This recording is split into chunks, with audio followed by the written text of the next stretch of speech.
So am I not allowed to say anything until 9? Or am I'm allowed to go? The numbers will hit at I can give you the 9. secret number, right? 5 of 9? Okay, all right, good. Um, well, it's a pleasure and honor to be here. Thank you, Ahu, for the kind introduction. I like the respected economist part myself. That was very nice. And Ed, thanks for the opportunity. And IFA, thanks for the opportunity. So is Carvel Ice Cream here, or do you have at the expo? I'm sure they're at the expo. They're at the expo? I mean, the ice cream. I'm sure. Yeah, I'm sure. Oh, okay. That's a reason to stay. I'm going to make a handful of points. First point is that the franchise industry is a large industry. It's a big part of the job base. By our calculation, based on the ADP data, it's a little over 8 million jobs. So that's about 6% of the payroll job base. So if you look at all payroll employment across all industries, it accounts for about 6% of jobs.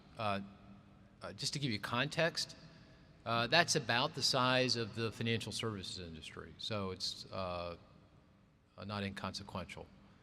Manufacturing, if you took all manufacturers, that's about 10% of the job base. So this is a large industry, quite significant. The second point is that it's franchises are important to lots of different industries, and you can see, Julia, in the first slide, you can get a sense of that here. This shows the share of employment that are in franchises by industry, key industries. It varies quite a bit, as you can tell, but you see a wide range of industries for which franchises are important. Obviously, the auto industry, very important. Auto dealers, franchises account for about 2/3 of all jobs in the auto dealer industry. Restaurants, a big part of the story. About 40% of employment in the restaurant industry are in franchises. Accommodations, that's related to travel, and as you go down the list, you can see it's very, very important to a significant number of industries. If you go to the next slide, Julia, you'll see that for some industries, franchises are key, a big part of what's going on. And in fact, restaurants, no surprise, very important. So, in fact, of the little over 8 million jobs that are in franchises, 4 million, roughly 4 million, are in restaurants. So 50%, roughly 50% of all franchise employment is in restaurants. Auto dealers, accommodation, business services, and so forth. So it's franchises are a big industry, and it's big to a big chunk of the economy. One tangential point, it's not one of my 5, but a tangential point is that it's important to every part of the country, coast to coast, right? I mean, if you look at some industries, they're very heavily regionally focused. Say, take the financial services industries, for example. It's very important to New York City, to Chicago, to San Francisco, a few other metropolitan areas across the country. But in the case of franchise employment, it's everywhere, in every community across the country. So it's important in that regard as well. The third point is the contribution of franchises to growth. Franchise employment has been growing almost double the rate of employment growth more broadly. So roughly speaking, I'm speaking from memory, so I don't have the numbers exactly right, but total employment, if you look across the entire economy, is growing 1.5% year over year. That's through the month of May, the last data point that we have. Franchise employment growth is about 3%, almost double that rate of growth. So it's been important to the economic recovery, particularly more recently. So franchise employment is 6% of the job base. It's about 10% of job growth over the past year. So it's providing more than its fair share to what's going on. If you go to the next slide, you can see what's contributing to that, Julia. Is that it right here? Yeah. So this gives you a sense of it. These are growth rates, year-over-year growth rates through May for franchise employment across different industries. You can see. Oh, excuse me. I'm sorry. total franchise employment growth is about 2%. I'm sorry, I said 2. And nationwide, it's closer to 1%. So I got the number. I said it was from memory, so wasn't going to get quite right. You can see which industries are kind of leading the way. Business services at the top of the list, personal care retailers, real estate. A lot of what's driving the growth is the turnaround in the housing market and real estate more broadly. In the business service category, you do have franchises that are related to building management and providing services to the care of commercial properties, and they're doing relatively well.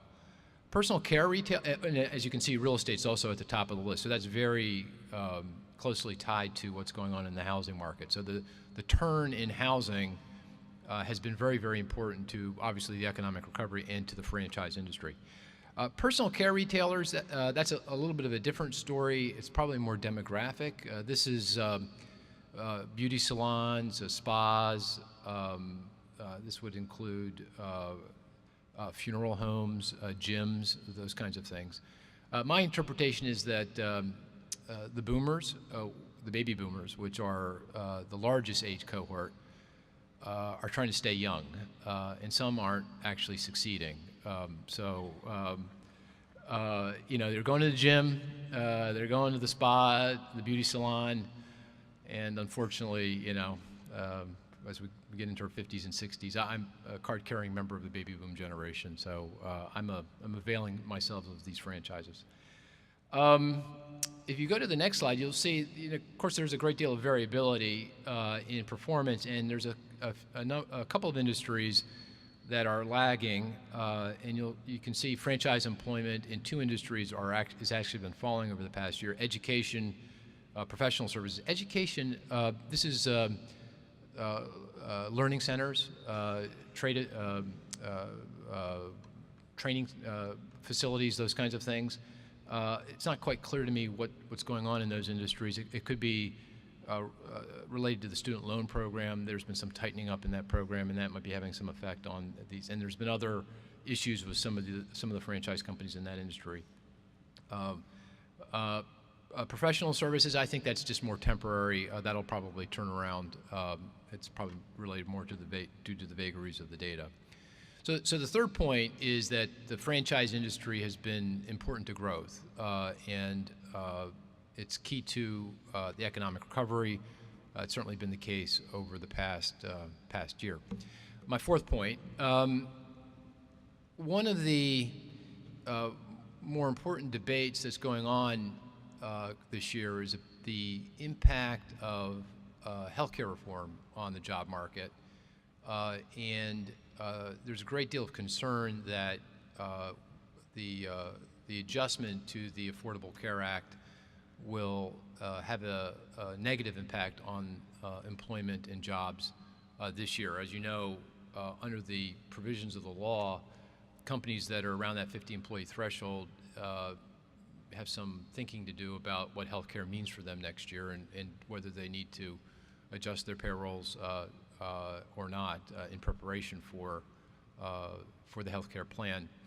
And so there's been a lot of understandable hand-wringing about what this might mean for job growth and creation. I'll have to say, and this is a very tentative statement because we don't have a lot of data, but based on the data that's coming from the franchise information, it's not obvious to me that the healthcare reform law is having a big impact, at least so far, at least not through the month of May. Now, the script is still being written, and we'll have to see, but at least through the month of May, it's hard for me to, there's no strong evidence there that the healthcare reform law is having a significant impact on employment. As I said, the franchise companies are adding to growth and are an outsized contributor to growth over the past year, and that remains the case so far this year. Finally, let me end by saying this is a work in progress. We don't have a whole lot of data. As Ahu mentioned, we have data back to the early part of 2011, so we need more data. In fact, just a quick technical point, we're not able to seasonally adjust the data until we have 3 years worth of information. And so it's hard to glean seasonal patterns in what we can see here. That's why I showed you the data on a year-over-year basis. Month to month, it will be tricky to interpret the information for a while until we're able to seasonally adjust it. But as we get to this point next year, if we reconvene, we'll be able to do that better and give you a better sense of what's going on and be able to control for those seasonal factors. And the other thing I'll say is I'm very hopeful that if we stick with this and continue to do this for another couple of years, this will be a very rich data set. It'll provide a lot of information, and my sense is that what goes on in the franchise industry could be a leading indicator for what's going on in the rest of the job market. And I don't know that yet because I don't have enough data, but a couple years down the road I will. And at that point I think we'll have something really valuable to share from a macroeconomic perspective. Already very valuable, quite helpful, provides insight into a part of the economy that we'd never had any good insight before. So this is a big advance, but stay tuned. Thank you. It was a pleasure. Thank you very much.